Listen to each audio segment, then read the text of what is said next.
వినిపిస్తోందండి నరేష్ గారు. యా నాగేష్.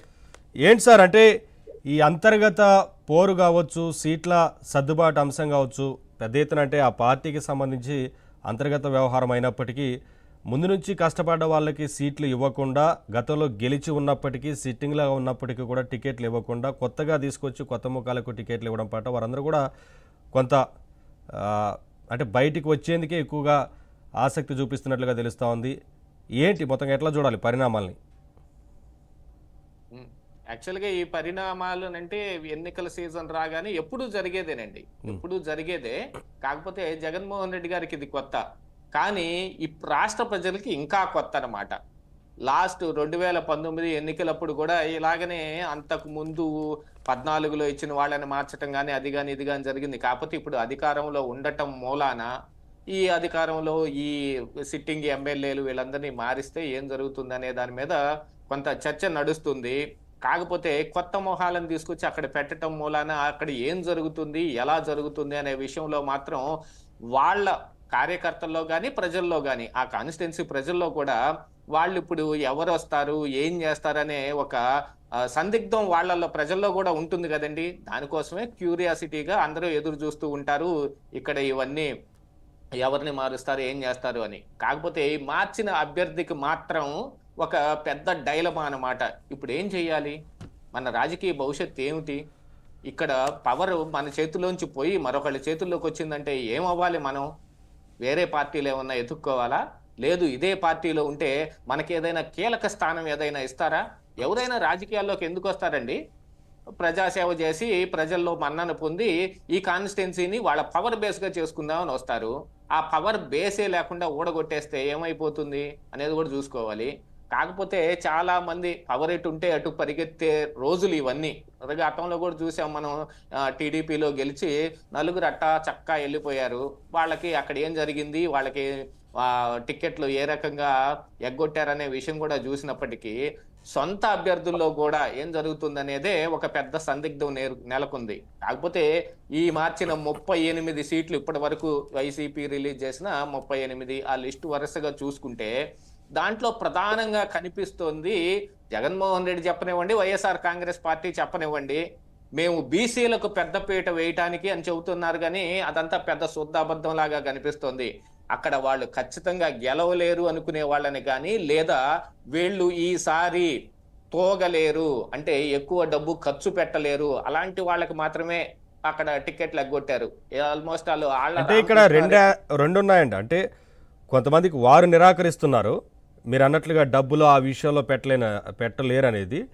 కొన్ని పార్లమెంటు పరిధిలో 6-7 నియోజకవర్గాలు ఉంటే 5-6 మొత్తం మీరే చూసుకోవాలి, మొత్తం అక్కడ ఖర్చు అంతా మీదే అంటూ ఎంపీలకు చెప్పడంతో ఇక్కడ పోటీ చేయడం మా వల్ల కాదు, ఇంత మేము ఖర్చు పెట్టలేమని పోటీ చేయడానికి కూడా సుముఖత వ్యక్తం చేయట్లేదు అనేది ఇంకొక సమాచారం. దాంతో పాటు రఘురామ కృష్ణరాజు గారు కూడా క్లియర్ చేశారు కదండి. 150 కోట్లు తీసుకొచ్చి నా చేతిలో పెడితేనే మీకు ఎంపీ టికెట్ అని. ఇప్పుడు ఆ కాస్ట్ తప్ప మళ్ళీ ఇప్పుడు ఎక్స్ట్రా ఈ ఉన్న 7 కాన్స్టిట్యున్సీలు 8 కాన్స్టిట్యున్సీలు వీటిని కూడా చూసుకోవాల్సిన ఎప్పుడు బాధ్యత ఎంపీ మీదే ఉంటుంది. అందుకని ఎంపీకి ఎక్కువ ఖర్చు అవుతుంది ఎమ్మెల్యే కంటే. కానీ ఇప్పుడు ప్రస్తుతం వైసీపీలో నడుస్తున్న దాని ప్రకారంగా చూస్తే వైసీపీలో ఒకళ్ళంటే ఒకళ్ళైనా ఎంపీ టికెట్ కోరుకుంటున్నట్టుగా ఏం కనిపించట్లేదు. ఉదాహరణకు కృష్ణదేవరాయలే తీసుకోండి, ఆయన నరసరావుపేట ఎంపీ, ఆయన ఉండేది గుంటూరు, వాళ్ళ బేస్ మొత్తం గుంటూరే. ఆ రోజుల్లో గుంటూరే కూడా కోరుకున్నాడు ఆయన. ఎందుకు? లావు రత్తయ్య గారు అబ్బాయి, వాళ్ళ విజ్ఞానం ఇవన్నీ అక్కడే ఉంటాయి, వాళ్ళ ఎక్కువ స్ట్రాంగ్ బేస్ గుంటూరులోనే ఉంటుంది. కానీ ఆ రోజు నరసరావుపేటలో ఇచ్చారు, ఆయన నరసరావుపేటలో గెలిచాడు. ఇప్పుడు గుంటూరుకి మారుస్తాను అని అంటే ఎగిరి గంతేసి పరిగెత్తుకుంటే వెళ్ళిపోవాలి కదా గుంటూరుకి. గుంటూరులో మన బేస్ ఇంకా పెద్దదవుతుంది, ఇంకా ఎక్కువగా చేయగలుగుతామని. కాదు కాదు, నేను నరసరావుపేటలో అభివృద్ధి పనులన్నింటినీ సగంలో ఆపి వచ్చాను, మీరు మళ్ళీ నాకు నరసరావుపేట ఇస్తేనే నేను పోటీ చేస్తాను తప్ప గుంటూరు అయితే నాకు అంత ఇంట్రెస్ట్ లేదు అని చెబుతున్నాడు. అభివృద్ధి పనులు అంటే ఎలాంటివి అభివృద్ధి? అదేమన్నా ఆయన చేతుల్లోంచి పెట్టేదేం కాదు. ఆయన దగ్గరుండి ఈ గోడ కట్టండి, ఇది ఎంత ఎత్తు పెట్టండి అని చెప్పేది కాదు కదా. అభివృద్ధి ఆ పార్టీకి అభివృద్ధి జరుగుతూ ఉంటుంది. నెక్స్ట్ కూడా ఇదే గవర్నమెంట్ వచ్చి ఇదే ఎంపీ కూడా వచ్చాడనుకోండి, ఆ అభివృద్ధిని అక్కడి నుంచి కంటిన్యూ చేస్తాడు. అభివృద్ధి అనేది కూడా ఒక కంటిన్యూస్ ప్రాసెస్. దాంట్లో వీళ్ళ అభివృద్ధి ఉందా వాళ్ళ అభివృద్ధి ఉందా అనేది అది వేరే తీసి పక్కన పెట్టేసేస్తే, ఆయన గుంటూరుకి రావటం ఇష్టం లేదు అని చెప్తున్నాడు అని అంటే, అందులోనే అసలు ఎంపీ టికెట్ తీసుకోవడానికే ఇష్టం లేదా, నరసరావుపేట ఇస్తే నిజంగానే పోటీ చేస్తాడా, అప్పుడు ఏమైనా మెలకలు పెడతాడా, అప్పుడు చూసుకోవాలి. ఇప్పుడు ఏదో ఒక రకంగా దాన్ని వాళ్ళ తీసుకున్న నిర్ణయాన్ని వాళ్ళు చెప్పటం కోసం, దాన్ని అడ్డుకోవటం కోసం ఆయన గుంటూరు నాకొద్దు నరసరావుపేట అంటున్నాడు. ఆల్రెడీ లావు రత్తయ్య గారితో టీడీపీ నాయకులు అక్కడ మంతనాలు జరుపుతున్నారనేది మనకి లోకల్ గా వస్తున్న సమాచారం. అందులో నిజమెంత అబద్ధం అంతా అనేది తీసేస్తే, నరసరావుపేట ఎంపీగా కావాలి అని లావు కృష్ణదేవరాయలు ప్రెస్ ముందే చెప్పాడు. ఇక మిగతావన్నీ కూడా చూడండి, మిగతా కాన్స్టిట్యున్సీలో కూడా ఇప్పుడు గోరంట్ల మాధవ్ని మార్చారనుకుందాం, ఆయన మీద ఉన్న వ్యతిరేకత కనీసం ఆయన కులంలో కూడా బాగా వ్యతిరేకత ఉంది. మొన్ననే ఏదో ఒక ప్రోగ్రాం జరిగినప్పుడు టీడీపీ నాయకుడిని కూడా పిలిచారు. అది కులం బేస్డ్ మీద జరిగిన ప్రోగ్రాము. అందులో ఆ కులానికి సంబంధించిన పెద్ద నాయకులందరినీ పిలిచేటప్పుడు వివిధ పార్టీలో ఉన్న వాళ్ళని, వివిధ రంగాల్లో ఉన్న వాళ్ళని అందరినీ పిలుస్తారు కదా. అలాగనే టీడీపీ నాయకుడిని కూడా పిలిచారు. మరి అత్యుత్సాహంతో వాళ్ళ టీడీపీ నాయకులు, ఆ క్యాడర్ వాళ్ళందరూ పెద్ద గజమాల తీసుకొచ్చి ఆ టీడీపీ నాయకుడి మెడలో వేస్తే చిన్నబుచ్చుకున్నాడు గోరంట్ల మాధవ్. ఏదో ఒక రకంగా అందులో దూరదామనే ప్రయత్నం కూడా చేస్తే ఆయన మాత్రం ఎందుకు ఊరుకుంటాడు, ఆ గజమాలని ఇస్త్రీ తీసి బయటేశాడు.